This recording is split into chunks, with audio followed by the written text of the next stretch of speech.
Koukl's website is str.org, and his great book is called Tactics in Defending the Faith. Greg, one problem we run into a lot is people that think that all religions are equal and there's not really a need to narrow down and focus on one religion. Why would you think that your religion is so important or special? How do we deal with that problem as we encounter our not yet Christian friends? Yeah, I tell you, it is one of the biggest problems in our culture because it's the effect of relativism on the religious question.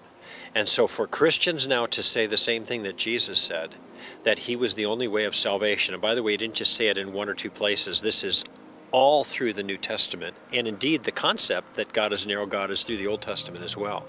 But when we are faithful to that message, we get the worst kind of response from people because they not only think it's arrogant and narrow-minded, they think it's cruel and even hateful. And so when I ask, well, why would you think that God doesn't care? How could you know such a thing? Did God tell you? Did you read it in a book by God? Does it seem to be that God could never be concerned about other religions and he'd just be happy with everyone? Does that just seem obvious to you? I don't know. I don't want to put words in your mouth. I'm curious why you're so certain of this.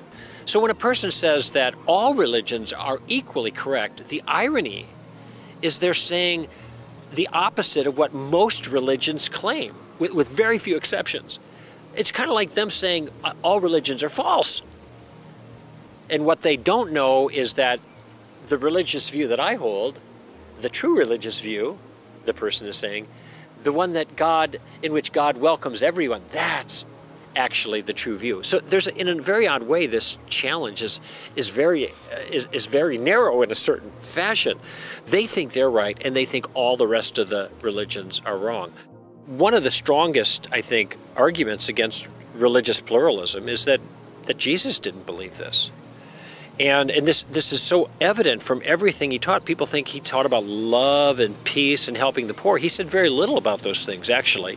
When you look at the body of his teaching, it wasn't about those things. His teaching was mostly about himself and who he was and what he came to do. Those are the two most important things that he focused in on, the two most important questions that you can answer about him.